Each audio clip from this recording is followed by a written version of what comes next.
வழக்கம் போல் காலையிலேயே breakfast lunch வேலையெல்லாம் முடிஞ்சிருச்சு. பட் எனக்கு என்னமோ இந்த சைனீஸ் ஃப்ரைட் ரைஸ் சாப்பிடணும்னு தோணிட்டே இருந்தது. வெளியே ஆர்டர் பண்ணி சாப்பிட்டாலும் அவ்வளோவா டேஸ்ட் வைஸ் நல்லா இருக்கிறது இல்லைங்க. ஸோ வீட்டில் வந்து செஸ்வான் சாஸ் வந்து வாங்கி வச்சுருந்தேன். காய்கறி கொஞ்சம் ஃப்ரிட்ஜில் இருந்தது. ஸோ மிச்சம் மீதி இருக்கிற காய்கறிலாம் எடுத்து வச்சுட்டு நம்மளே செய்வோம்னு சொல்லிட்டு எல்லாம் ரெடி பண்ணிகிட்டு இருந்தேன். 3 மணி போல் தனுஜும் ஸ்கூல்லேருந்து வந்துடுவான். ஸோ அவனுக்கும் வந்து ஸ்நாக்ஸ் வந்து ரெடி பண்ணுவேன். ஏன்னா லஞ்ச் வந்து பேக் பண்ணி கொடுத்துறதுனால வீட் பாஸ்தா தான் இருந்தது. அதை வச்சு ஒயிட் சாஸ் பாஸ்தா செய்யலாம்னு சொல்லிட்டு தான் வந்து ரெடி பண்ணிட்டு இருந்தேன். கொஞ்சமாக பாஸ்தா வேக வச்ச தண்ணி, கோதுமை மாவு போட்டு தான் வந்து பாஸ்தா சாஸும் ரெடி பண்ணியிருந்தேன். கொஞ்சமாக சில்லி ஃப்ளேக்ஸு, இந்த பீட்சாலாம் வாங்கினா இந்த ஆரிகானோ சில்லி ஃப்ளேக்ஸ்லாம் ஃப்ரீயாக கொடுப்பாங்க.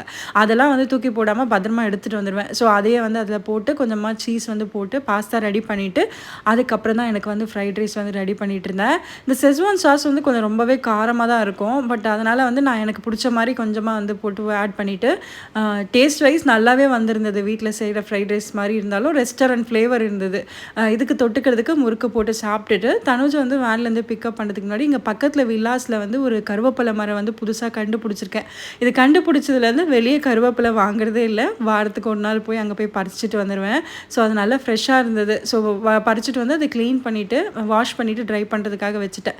இப்போல்லாம் டெய்லி எல்லா வேலையும் முடிஞ்சதுக்கப்புறமா ஒரு 1 hour 2 hour வந்து ரெஸ்ட் கிடைக்கும். அந்த டைம்லலாம் பார்த்திங்கன்னா ரெஸ்ட் எடுக்க தோண மாட்டேங்குது. இப்போல்லாம் ரொம்ப கில்ட்டியாக ஃபீல் ஆகுது. என்னடா எந்த வேலையும் செய்யாமல் சும்மா உட்காந்துட்டு இருக்கிறோமே அப்படின்னு சொல்லிட்டு ஏதாவது ஒரு வேலையை இழுத்து போட்டு செஞ்சிட்ருக்கேன் இப்போல்லாம்.